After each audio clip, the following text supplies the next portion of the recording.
Ladies and gentlemen, it's Potter Clock, baby! We've done it! Chelsea 2 and Bournemouth 0. We've come back. Final game of the 2022 calendar season. And yeah, all 3 points.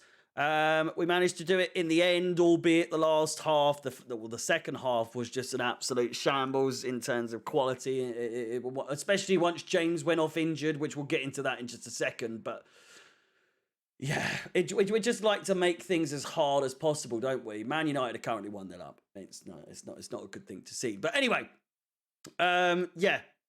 Good performances all round up until maybe like the 50th minute mark. Sterling, for me, just I don't know what his issue is. He just doesn't like to shoot. He doesn't like to. He did get an assist, to be fair. I didn't mention that on the player ratings. I feel a bit bad about that now, but still, apart from that, as soon as James went off, seems as though he just kind of went to shit. Back to his normal Chelsea ways of just. No end product, no real threat from him. Do you know what I mean? And then, of course, the James situation in general. He's injured once again and most likely out for quite a considerable amount of time. It's 2-0 now to Manchester United. And yeah, just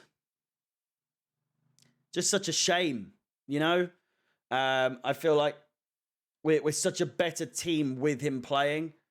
And with the I was saying before the game that he's either going to end up being one of the greatest Chelsea players of all time, or alternatively, he's just going to be one of those players like a Ledley King, like a just an injury-stricken player that never truly lived up to his potential because of being injury-prone.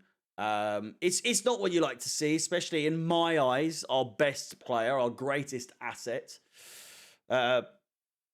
It's horrible. It really is. And I thought he would at least get a few games under his belt, not the first 50 minutes of our first game back. Like, come on.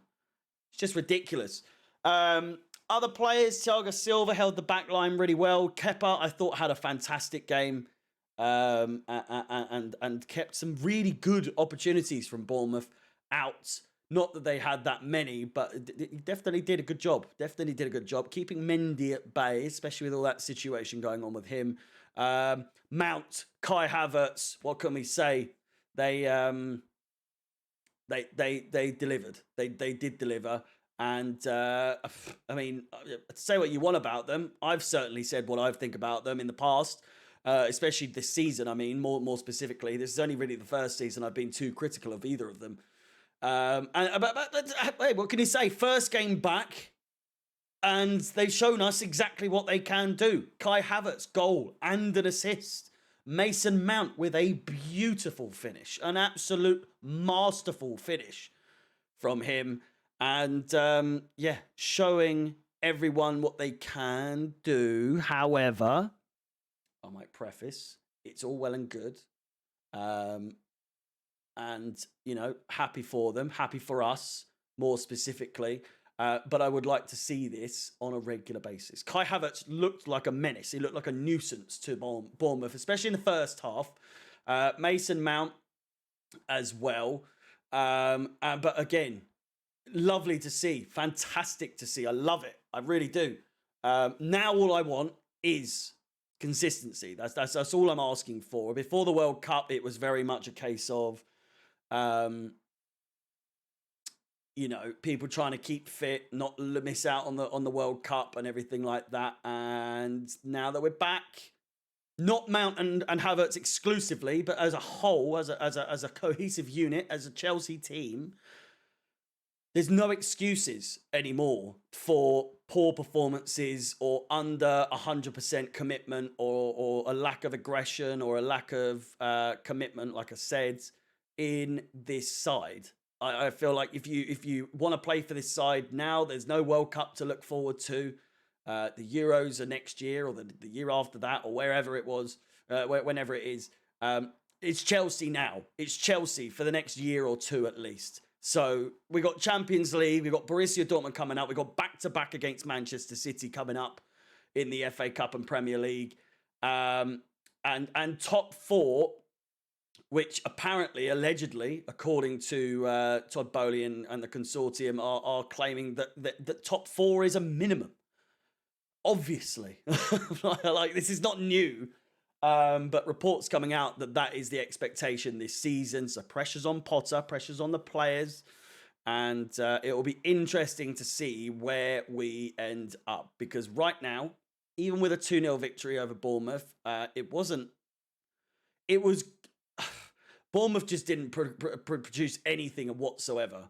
However, it could have easily gone the other way in terms of a draw at least, or it's just if they even played 10-20% better, I feel like we would be having a bit of a different conversation here.